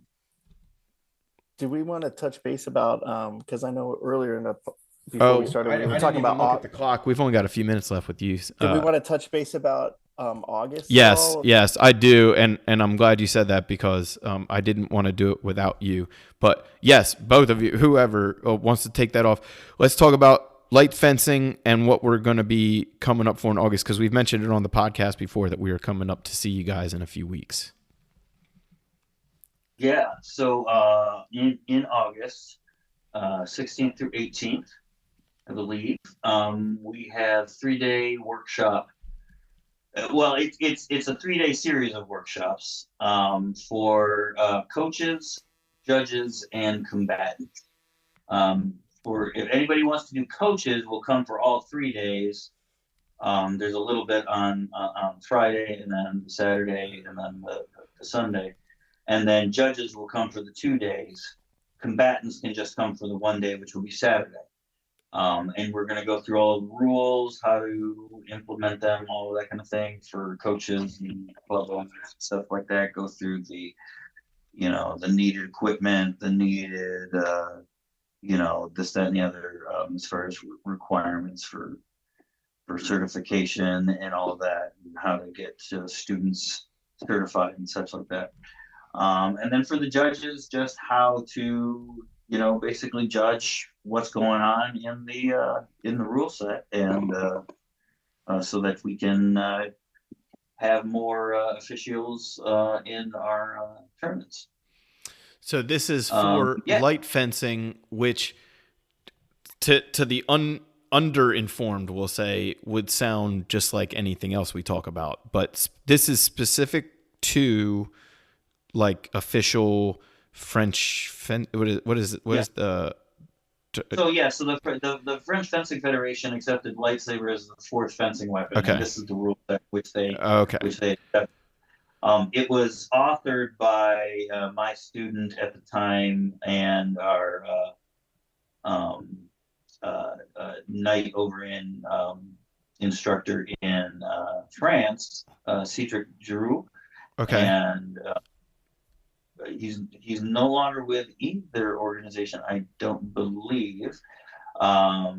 but uh, yes, we were able to do that. I went over in 2019 and taught the fencing masters all about lightsaber um, over there. And so we've been doing it over here, trying to get it set up over here. We formed our national governing body um, last May 4th. So we are official so that we can compete in the international scene and all that kind of thing. And that's what we are building up as far as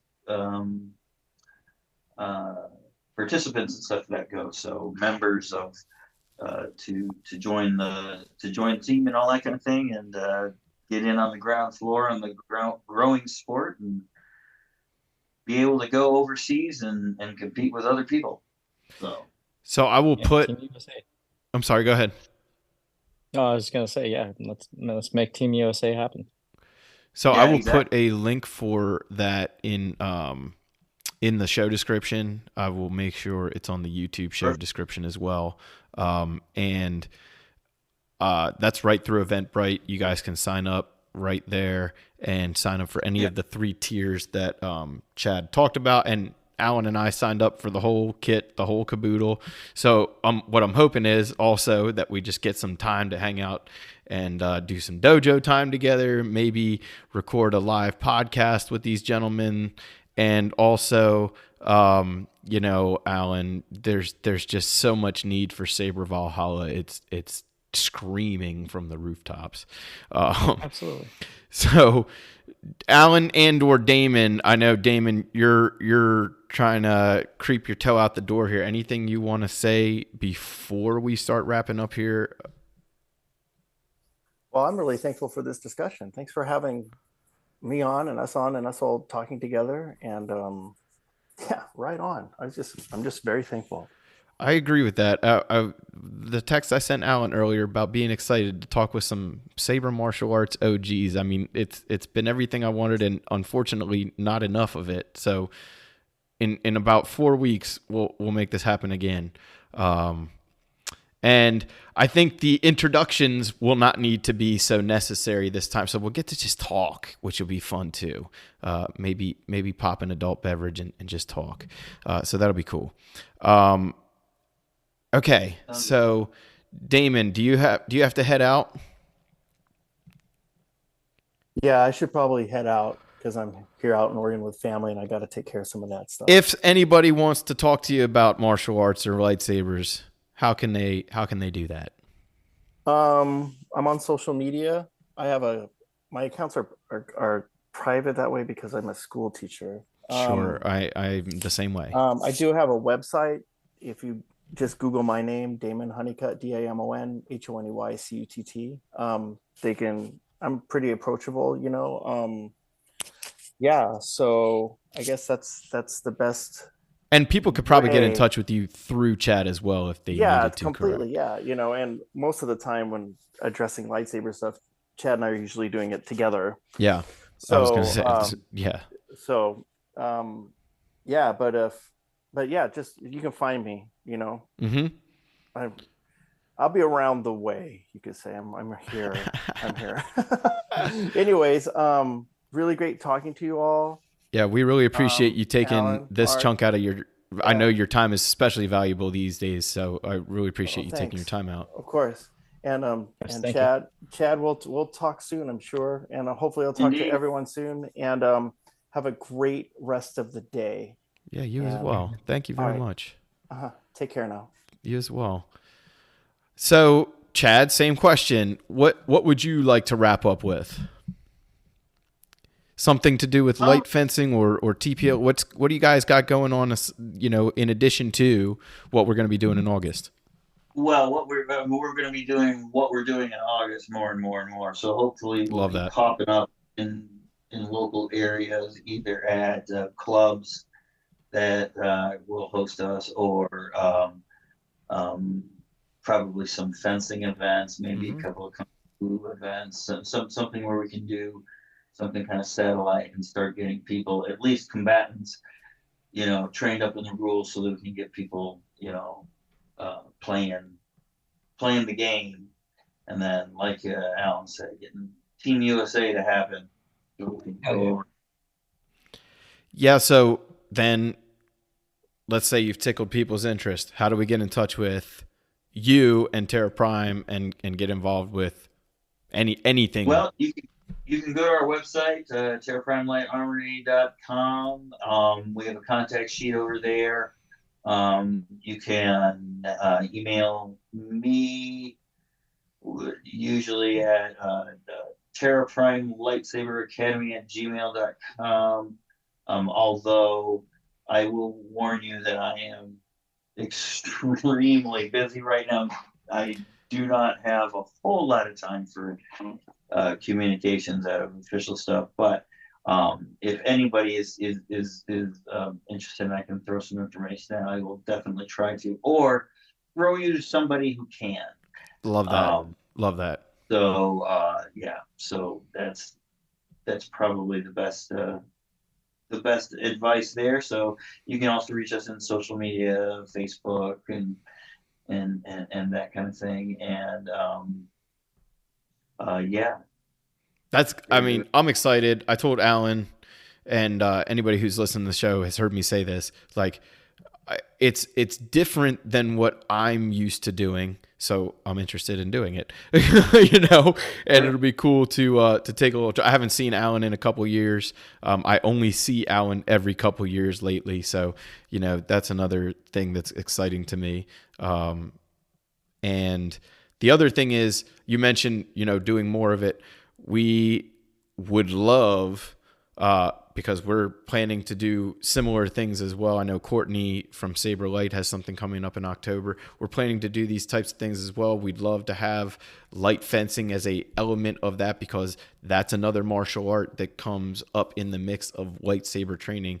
And it's just another style to use your martial arts training in. So why not? So, Alan, I'm sure, is not going to say no to that type of representation at any SMA event we do. So you guys have a standing invitation to come to any tournament or event. And of course, as we plan those types of things, we'll reach out to you and let you know.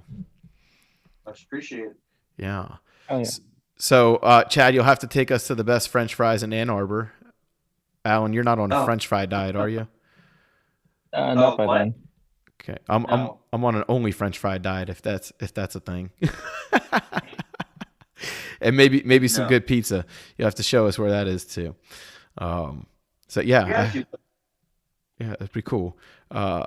So anybody listening, I think maybe the takeaway would be that all these backgrounds, all these experiences, all these like sword styles, if you will, like they come together, and everybody has a different lens of viewing them. But like, if you're constantly like trying to absorb these things, practice on your own, like develop yourself, like all these swords, the shiny metal comes together, becomes a lightsaber, right? Like becomes the glow of a lightsaber blade. That's like what every martial art has, this element of like, where you become, you're at the top of the mountain, but there's still training, right? Like, all the things, but now you got to use them. Now you got to do them. Now you got to keep training. Now you got to pass them on.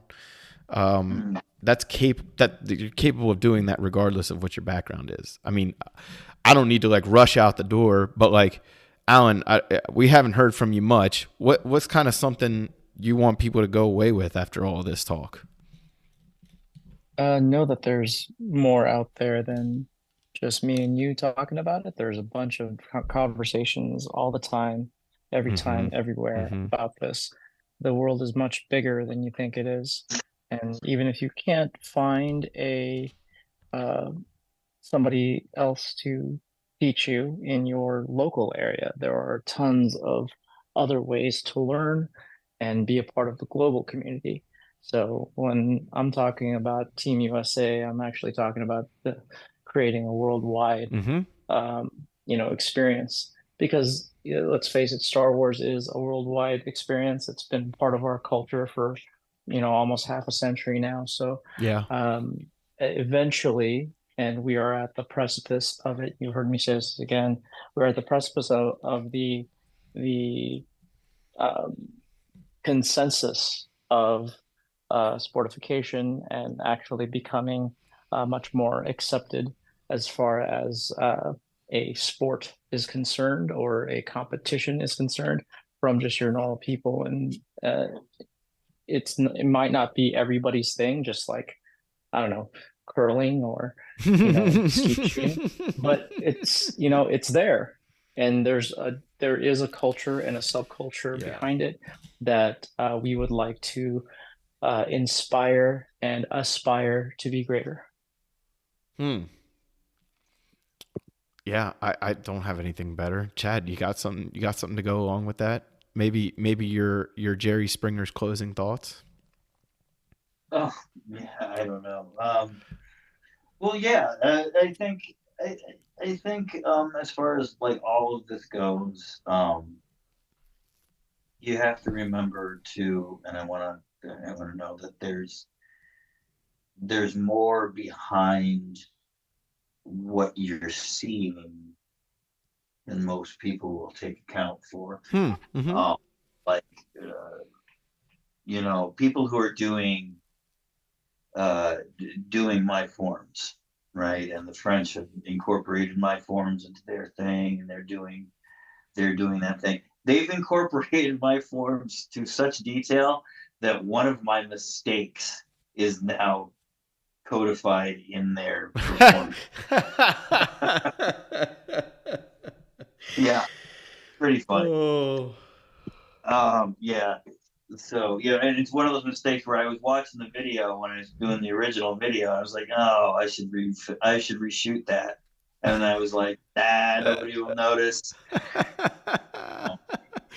Yeah, so that came back to hit me. So yeah, but anyway, yeah, just remember, like some of us, um, and I don't know who's got access to whom, but some of us out here are informing this particular art with a lot of stuff that took us a lot of effort and a lot of um, uh, trouble to obtain. I know that the accessibility of even forms back when I was training and learning was insane. Like Mm-hmm. you could buy certain forms and that kind of thing on videotape Yep. for like $80 a pop, Yep. right? And like that was about it. And then I think in the 2000s, VCDs came onto the scene, and that opened up a lot of stuff because they would have full styles, even going the whole thing on these Yes. VCDs. And Yep. then and now all of those VCDs are now YouTube videos, or what have you. Sure. At least most of them are. So it's like you, there is such a cornucopia of information and stuff like that that is so available and so accessible. I think I said this earlier. Sometimes I wonder if it's too accessible, in that there's no more barrier to entry, and so there's more kind of noise happening in the field, I think people who right? trained in martial arts for a long time probably majority of them feel similar to that in some respect. And it's a hard limbo because like you want it to be accessible so you can continue doing what you do and with other people, but at the same time, like how hard was it for you to get certain things or Well, earn right, certain right. things, right? That's like you want them to put in a certain level of the same work that you did. Well, and I don't necessarily want, and I want people. I don't necessarily want that per se, but maybe for my own students, I'll try to give them all that kind of stuff. But I'll try to correct the things that I Mm-hmm. think Mm-hmm. were wrong in my training and all Mm-hmm. that kind of thing. Yeah. More of like appreciate what's happening here, right? Because the Yeah. lightsaber is, yeah, HEMA's really popular, and fencing is going on, everything like that. But swords aren't used anymore, No. and they don't really have any relevance to the modern era. Lightsabers do, and they Yeah, it's connect true. right It's back funny, but it's to the not. actual It's story. 100% accurate. And they're much more. If you sit down and think about it, they're a much more apropos weapon, all of that kind of thing. And quite frankly, if you're carrying around, anybody who has a lightsaber and who knows martial arts knows that they could jack somebody up with their lightsaber, right? And and not even with a blade in it. If I'm No, carrying mine on my belt just the and hilt. somebody Yeah, comes up to me, blind them, and then beat them over the head with the thing, yeah. come on, It's an aluminum billy club. it's easy. Yep, But yep. but the point is that like, understand that this is a new permutation of something that goes back, Before to history. 3,000. It's not the same. It's Yeah.